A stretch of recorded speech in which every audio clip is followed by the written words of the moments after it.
श्री राम द्विपंचाश सर्ग। श्री राम की आज्ञा से गुह का नाव मंगाना, श्री राम का सुमंत्र को समझा बुझाकर अयोध्यापुरी लौट जाने के लिए आज्ञा देना और माता पिता आदि से कहने के लिए संदेश सुनाना, सुमंत्र के वन ही चलने के लिए आग्रह करने पर श्री राम का उन्हें युक्तिपूर्वक समझाकर लौटने के लिए विवश करना, फिर तीनों का नाव पर बैठना, सीता की गंगा जी से प्रार्थना, नाव से पार उतरकर श्री राम आदि का वत्स देश में पहुंचना और सायंकाल में एक वृक्ष के नीचे रहने के लिए जाना। जब रात बीती और प्रभात हुआ, उस समय विशाल वृक्ष वाले महायशस्वी श्री राम ने शुभ लक्षण संपन्न सुमित्रा कुमार लक्ष्मण से इस प्रकार कहा। तात भगवती, रात्रि व्यतीत हो गई, अब सूर्योदय का समय आ पहुंचा है। वह अत्यंत काले रंग का पक्षी कोकिल कुहू कुहू बोल रहा है। वन में अव्यक्त शब्द करने वाले मयूरों की केकावाणी भी सुनाई देती है। अतः सौम्य, अब मैं तीव्र गति से बहने वाली समुद्रगामिनी गंगा जी के पार उतरना चाहिए। मित्रों को आनंदित करने वाले सुमित्रा कुमार लक्ष्मण ने श्री रामचंद्र जी के कथन का अभिप्राय समझकर गुह और सुमंत्र को बुलाकर पार उतरने की व्यवस्था करने के लिए कहा और स्वयं वे भाई के सामने आकर खड़े हो गए। श्री रामचंद्र जी का वचन सुनकर उनका आदेश शिरोधार्य करके निषाद राज ने तुरंत अपने सचिवों को बुलाया और इस प्रकार कहा, तुम घाट पर शीघ्र ही एक ऐसी नाव ले आओ जो मजबूत होने के साथ ही सुगमता पूर्वक खेने योग्य हो, उसमें डांड लगा हुआ हो, कर्णधार बैठा हो तथा वह नाव देखने में सुंदर हो। निषाद राजगुह का वह आदेश सुनकर उसका महान मंत्री गया और एक सुंदर नाव घाट पर पहुंचाकर उसने गुह को इसकी सूचना दी। तब गुह ने हाथ जोड़कर श्री रामचंद्र जी से कहा, देव, यह नौका उपस्थित है, बताइए इस समय आपकी और क्या सेवा करूं। देव कुमार के समान तेजस्वी तथा उत्तम व्रत का पालन करने वाले पुरुष सिंह श्री राम समुद्रगामिनी गंगा नदी को पार करने के लिए आपकी सेवा में यह नाव आ गई है। अब आप शीघ्र इस पर आरूढ़ होइए। तब महातेजस्वी श्री राम गुह से इस प्रकार बोले, सखे, तुमने मेरा सारा मनोरथ पूर्ण कर दिया, अब शीघ्र ही सब सामान नाव पर चढ़ाओ। यह कहकर श्री राम और लक्ष्मण ने कवच धारण करके तरकस एवं तलवार बांधी तथा धनुष्य लेकर वे दोनों भाई जिस मार्ग से सब लोग घाट पर जाया करते थे उसी से सीता के साथ गंगा जी के तट पर गए। उस समय धर्म के ज्ञाता भगवान श्री राम के पास जाकर सारथी सुमंत्र ने विनीत भाव से हाथ जोड़कर पूछा, प्रभो, अब मैं आपकी क्या सेवा करूं। तब दशरथ नंदन श्री राम ने सुमंत्र को उत्तम दाहिने हाथ से स्पर्श करते हुए कहा, सुमंत्र जी, अब आप शीघ्र ही पुनः महाराज के पास लौट जाइए और वहां सावधान होकर रहिए। उन्होंने फिर कहा, इतनी दूर तक महाराज की आज्ञा से मैंने रथ द्वारा यात्रा की है, अब हम लोग रथ छोड़कर पैदल ही महान वन की यात्रा करेंगे, अतः आप लौट जाइए। अपने को घर लौटने की आज्ञा प्राप्त हुई देख सारथी सुमंत्र शोक से व्याकुल हो उठे और इक्ष्वाकुनंदन पुरुष सिंह श्री राम से इस प्रकार बोले, रघुनंदन, जिसकी प्रेरणा से आपको भाई और पत्नी के साथ साधारण मनुष्यों की भांति वन में रहने को विवश होना पड़ा है, उस दैव का इस संसार में किसी भी पुरुष ने उल्लंघन नहीं किया। जब आप जैसे महान पुरुष पर यह संकट आ गया, तब मैं समझता हूं कि ब्रह्मचर्य पालन, वेदों के स्वाध्याय, दयालुता अथवा सरलता में भी किसी फल की सिद्धि नहीं है। वीर रघुनंदन, इस प्रकार पिता के सत्य की रक्षा के लिए विदेह नंदिनी सीता और भाई लक्ष्मण के साथ वन में निवास करते हुए आप तीनों लोकों पर विजय प्राप्त करने वाले महापुरुष नारायण की भांति उत्कर्ष मतलब महान यश प्राप्त करेंगे। श्री राम, निश्चय ही हम लोग हर तरह से मारे गए, क्योंकि आपने हम पुरवासियों को अपने साथ न ले जाकर अपने दर्शन जनित सुख से वंचित कर दिया। अब हम पापिनी कैकेयी के वश में पड़ेंगे और दुख भोगते रहेंगे। आत्मा के समान प्रिय श्री रामचंद्र जी से ऐसी बात कहकर उन्हें दूर जाने को द्युत देख सारथी सुमंत्र दुख से व्याकुल होकर देर तक रोते रहे। आंसुओं का प्रवाह रुकने पर आचमन करके पवित्र हुए सारथी से श्री रामचंद्र जी ने बारंबार मधुर वाणी में कहा, सुमंत्र जी, मेरी दृष्टि में इक्ष्वाकु वंशियों का हित करने वाला सुहृद आपके समान दूसरा कोई नहीं है। आप ऐसा प्रयत्न करें जिससे महाराज दशरथ को मेरे लिए शोक न हो। पृथ्वीपति महाराज दशरथ एक तो बूढ़े हैं, दूसरे उनका सारा मनोरथ चूर चूर हो गया है, इसलिए उनका हृदय शोक से पीड़ित है। यही कारण है कि मैं आपको उनकी संभाल के लिए कहता हूं। वे महामनस्वी महाराज कैकेयी का प्रिय करने की इच्छा से आपको जो कुछ जैसे भी आज्ञा दें उसका आप आदर पूर्वक पालन करें, यही मेरा अनुरोध है। राजा लोग इसीलिए राज्य का पालन करते हैं कि किसी भी कार्य में इनके मन की इच्छा पूर्ति में विघ्न न डाला जाए। सुमंत्र जी, जिस किसी भी कार्य में जिस किसी तरह भी महाराज को अप्रिय बात से खिन्न होने का अवसर न आवे तथा वे शोक से दुर्बल न हो, वह आपको उसी प्रकार करना चाहिए। जिन्होंने कभी दुख नहीं देखा है उन आर्य, जितेंद्रिय और वृद्ध महाराज को मेरी ओर से प्रणाम करके यह बात कहिएगा। हम लोग अयोध्या से निकल गए अथवा हमें वन में रहना पड़ेगा, इस बात को लेकर न तो मैं कभी शोक करता हूं और न लक्ष्मण को ही इसका शोक है। 14 वर्ष समाप्त होने पर हम पुनः शीघ्र ही लौट आएंगे और उस समय आप मुझे, लक्ष्मण को और सीता को भी फिर देखेंगे। सुमंत्र जी, महाराज से ऐसा कहकर आप मेरी माता से, उनके साथ बैठी हुई अन्य देवियों माताओं से तथा कैकेयी से भी बारंबार मेरा कुशल समाचार कहिएगा। माता कौशल्या से कहिएगा कि तुम्हारा पुत्र स्वस्थ एवं प्रसन्न है। इसके बाद सीता की ओर से, मुझ ज्येष्ठ पुत्र की ओर से तथा लक्ष्मण की ओर से भी माता की चरण वंदना कर दीजिएगा। तदनंतर मेरी ओर से महाराज से भी यह निवेदन कीजिएगा कि आप भरत को शीघ्र ही बुलवा लें और जब वे आ जाएं तब अपने अभीष्ट युवराज पद पर उनका अभिषेक कर दें। भरत को छाती से लगाकर और युवराज के पद पर अभिषिक्त करके आपको हम लोगों के वियोग से होने वाला दुख दबा नहीं सकेगा। भरत से भी हमारा यह संदेश कह दीजिएगा कि महाराज के प्रति जैसा तुम्हारा बर्ताव है वैसा ही समान रूप से सभी माताओं के प्रति होना चाहिए। तुम्हारी दृष्टि में कैकेयी का जो स्थान है वही समान रूप से सुमित्रा और मेरी माता कौशल्या का भी होना उचित है। इन सब में कोई अंतर न रखना। पिताजी का प्रिय करने की इच्छा से युवराज पद को स्वीकार करके यदि तुम राजकाज की देखभाल करते रहोगे तो यह लोक और परलोक में सदा ही सुख पाओगे। श्री रामचंद्र जी ने सुमंत्र को लौटाते हुए इस प्रकार समझाया। तब उनकी सारी बातें सुनकर वे श्री राम से स्नेहपूर्वक बोले, तात, सेवक का स्वामी के प्रति जो सत्कारपूर्ण बर्ताव होना चाहिए उसका यदि मैं आपसे बात करते समय पालन न कर सकूं, यदि मेरे मुख से स्नेहवश कोई धृष्टतापूर्ण बात निकल जाए तो ये मेरा भक्त है ऐसा समझकर आप मुझे क्षमा कीजिएगा। जो आपके वियोग से पुत्र शोक से आतुर हुई माता की भांति संतप्त हो रही है, उस अयोध्यापुरी में मैं आपको साथ लिए बिना कैसे लौटकर जा सकता हूं। आते समय लोगों ने मेरे रथ में श्री राम को विराजमान देखा था। अब इस रथ को श्री राम के रहित देखकर उन लोगों का और उस अयोध्यापुरी का भी हृदय विदीर्ण हो जाएगा। जैसे युद्ध में अपने स्वामी वीर रथी के मारे जाने पर जिसमें केवल सारथी शेष रह गया हो, ऐसे रथ को देखकर उसकी अपनी सेना अत्यंत दयनीय अवस्था में पड़ जाती है। उसी प्रकार मेरे इस रथ को आपसे सूना देखकर सारी अयोध्या नगरी दीन दशा को प्राप्त हो जाएगी। आप दूर रहकर भी प्रजा के हृदय में निवास करने के कारण सदा उसके सामने ही खड़े रहते हैं। निश्चय ही इस समय प्रजा वर्ग के सब लोगों ने आपका ही चिंतन करते हुए खाना पीना छोड़ दिया होगा।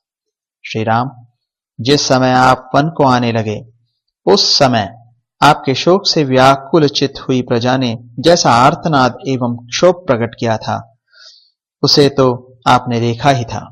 आपके अयोध्या से निकलते समय पूर्ववासियों ने जैसा आर्तनाद किया था, आपके बिना मुझे खाली रथ लिए लौटा देख वे उससे भी 100 गुना हाहाकार करेंगे।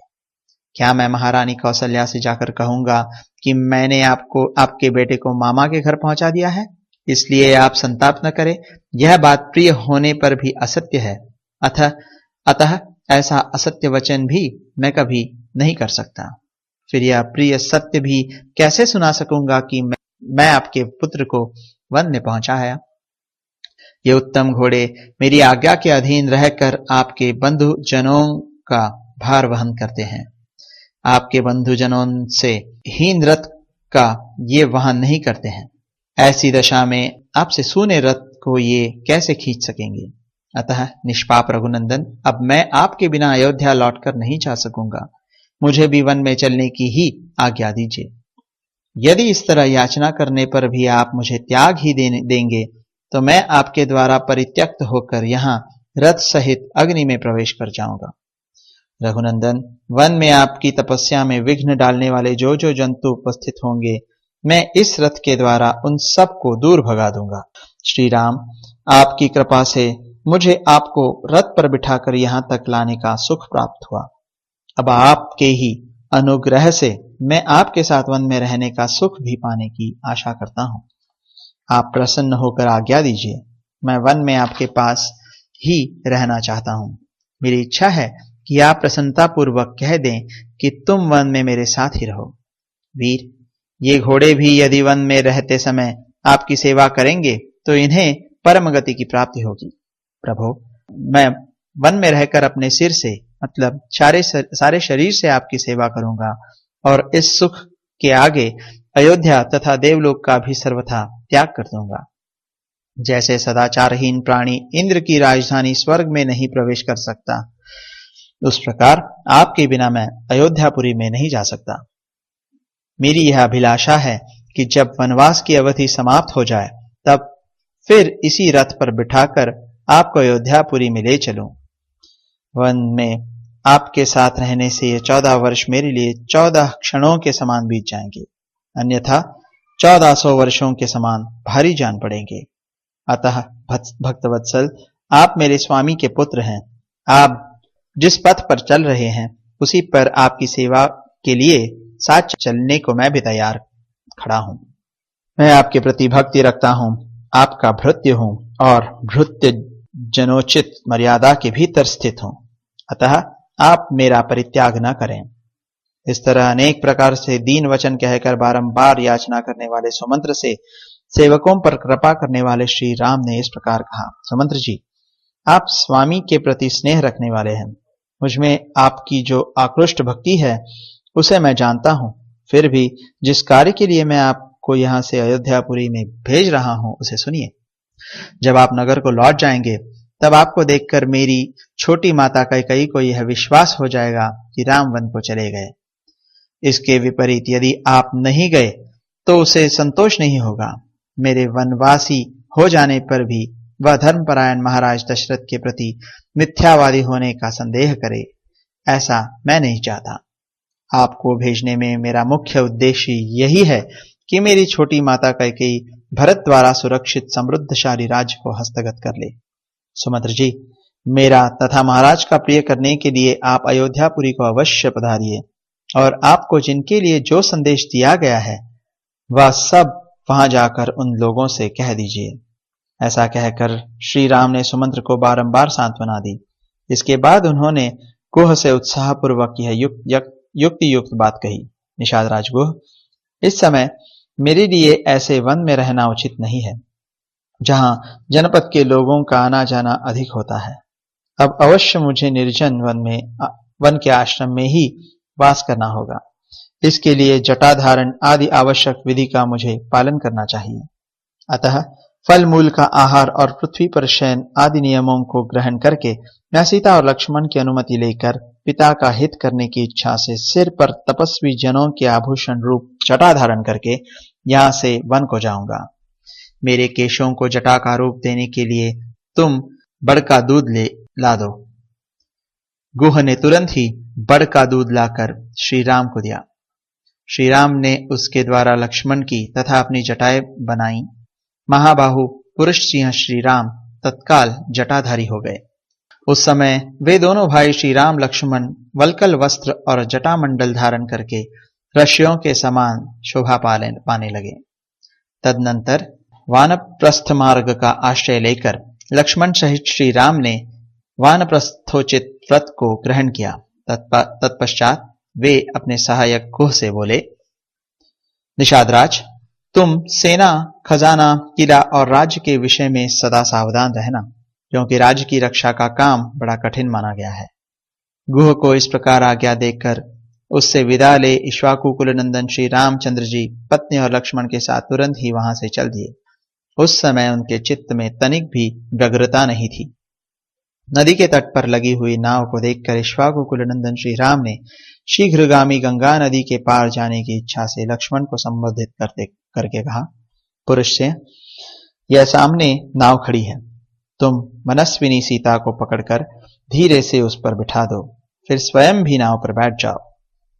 भाई का यह आदेश सुनकर मन को वश में रखने वाले लक्ष्मण ने पूर्णतः उसके अनुकूल चलते हुए पहले मिथिलेश कुमारी सीता को नाव पर बिठाया, फिर स्वयं भी उस पर आरूढ़ हुए।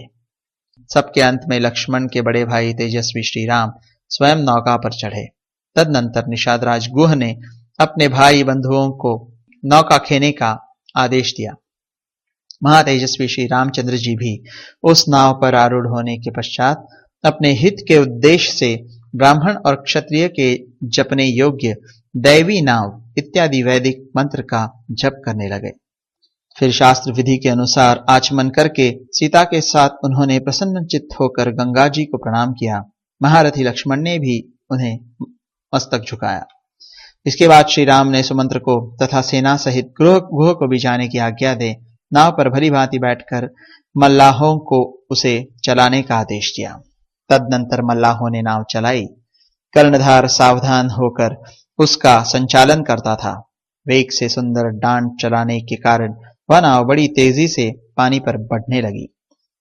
भागीरथी की बीच धारा में पहुंचकर सती साध्वी विदेह नंदिनी सीता ने हाथ जोड़कर गंगा जी से यह प्रार्थना की, देवी गंगे, ये परम बुद्धिमान महाराज दशरथ के पुत्र हैं और पिता की आज्ञा का पालन करने के लिए वन में जा रहे हैं। ये आपसे सुरक्षित होकर पिता की इस आज्ञा का पालन कर सके, ऐसी कृपा कीजिए।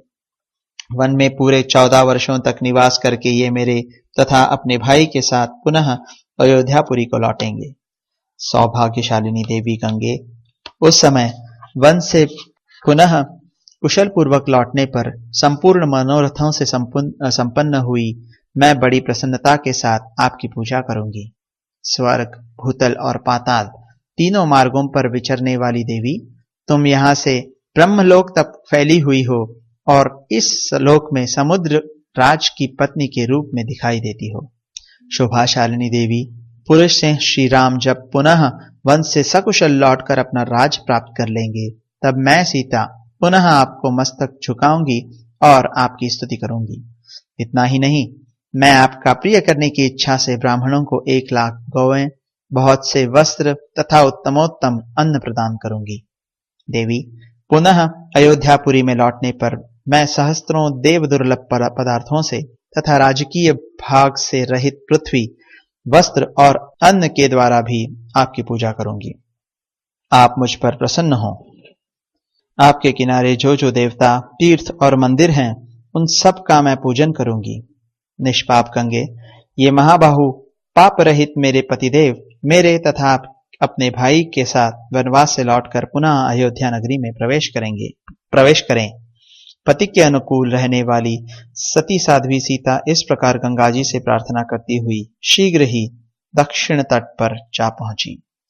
किनारे पहुंचकर शत्रुओं को संताप देने वाले नरश्रेष्ठ श्री राम ने नाव छोड़ दी और भाई लक्ष्मण तथा विदेह नंदिनी सीता के साथ आगे को प्रस्थान किया। तदनंतर महाबाहु श्री राम सुमित्रानंदन लक्ष्मण से बोले, सुमित्रा कुमार, अब तुम सजन या निर्जन वन में सीता की रक्षा के लिए सावधान हो जाओ। हम जैसे लोगों को निर्जन वन में नारी की रक्षा अवश्य करनी चाहिए। अतः तुम आगे आगे चलो, सीता तुम्हारे पीछे पीछे चले और मैं सीता की तथा तुम्हारी रक्षा करता हुआ सबसे पीछे चलूंगा। पुरुष प्रवर, हम लोगों को एक दूसरे की रक्षा करनी चाहिए। अब तक कोई भी दुष्कर कार्य समाप्त नहीं हुआ है। इस समय से ही कठिनाइयों का सामना आरंभ हुआ है।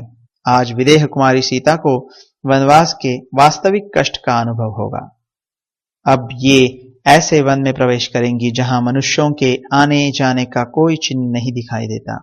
न धान आदि के खेत होंगे, न टहलने के लिए बगीचे, जहां ऊंची नीची भूमि होगी और गड्ढे मिलेंगे जिसमें गिरने का भय रहेगा। श्री रामचंद्र जी का यह वचन सुनकर लक्ष्मण आगे बढ़े। उनके पीछे सीता चलने लगी तथा सीता के पीछे रघुकुल नंदन श्री राम थे। श्री रामचंद्र जी शीघ्र गंगा जी के उस पार पहुंचकर जब तक दिखाई दिए तब तक सुमंत्र निरंतर उन्हीं की ओर दृष्टि लगाए देखते रहे। जब वन के मार्ग में बहुत दूर निकल जाने के कारण वे दृष्टि से ओझल हो गए, तब तपस्वी सुमंत्र के हृदय में बड़ी व्यथा हुई। वे नेत्रों से आंसू बहाने लगे। लोकपालों के समान प्रभावशाली वरदायक महात्मा श्री राम महानदी गंगा को पार करके क्रमशः समृद्धशाली वत्स देश मतलब प्रयाग में जा पहुंचे, जो सुंदर धन धान्य से संपन्न था। वहां के लोग बड़े हष्टपुष्ट थे। वहां उन दोनों भाइयों ने मृगया विनोद के लिए वराह, रुषत और महारुरु इन 4 महामृगों पर बाणों का प्रहार किया। तत्पश्चात जब उन्हें भूख लगी तब पवित्र कंदमूल आदि लेकर सायंकाल के समय ठहरने के लिए वे सीता जी के साथ एक वृक्ष के नीचे चले गए। इस प्रकार श्री वाल्मीकि निर्मित आर्ष रामायण आदि काव्य के अयोध्या कांड में 52वां सर्ग पूरा हुआ।